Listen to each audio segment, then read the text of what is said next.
এরপর আমি মডেল 7-এর সমাধানগুলো করব। এর প্রথম প্রশ্ন যেটা আছে, √2 সঙ্গে কত গুণ করলে সেটি মূলদ সংখ্যা হবে। √2 যেহেতু একটি অমূলদ সংখ্যা, এর সঙ্গে এর গুণিতক গুণ করলে বা এই √2 গুণ করলে এটি মূলদ হবে। আমরা দেখতে পাচ্ছি অপশান সিতে √8 আছে। √8 মানে কি? 2√2, অর্থাৎ এটি √2-র একটি গুণিতক, তাই এটি হবে সঠিক উত্তর। একই ধরনের অঙ্ক আছে মডেল 5-এ, 1-এর 1-এ। এরপর 2-এর দাগের অঙ্কটা দেখো কি বলা আছে না, 10⁻² = 16। তা 10⁻² মানে 10⁻y এর হোল স্কোয়ার, আর 16 মানে 4-এর স্কোয়ার।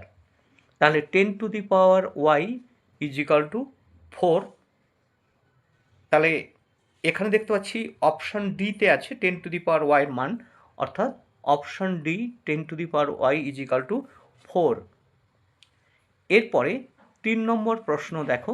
3 নম্বর প্রশ্নে আছে a + b + c = 0 হলে, এখানে বীজগাণিতিক যে অভেদাবলীগুলো আছে সেখানে আমরা দেখেছিলাম যে a + b + c = 0 যদি হয়, তাহলে কি হয় না, a³ + b³ + c³ = 3abc। 3abc। এবারে উভয় পক্ষকে যদি abc দিয়ে ভাগ করি, তাহলে বাম পক্ষে কী হবে, a³/abc + b³/abc + c³/abc = 3, বা কী হবে, a/a² +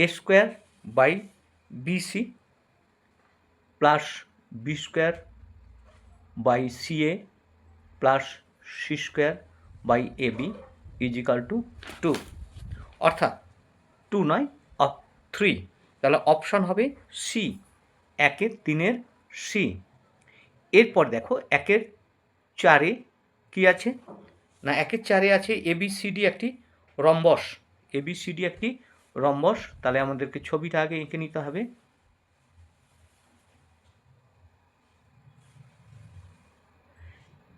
ABCD একটি রম্বস, যার ABC বলেছে 50 ডিগ্রি।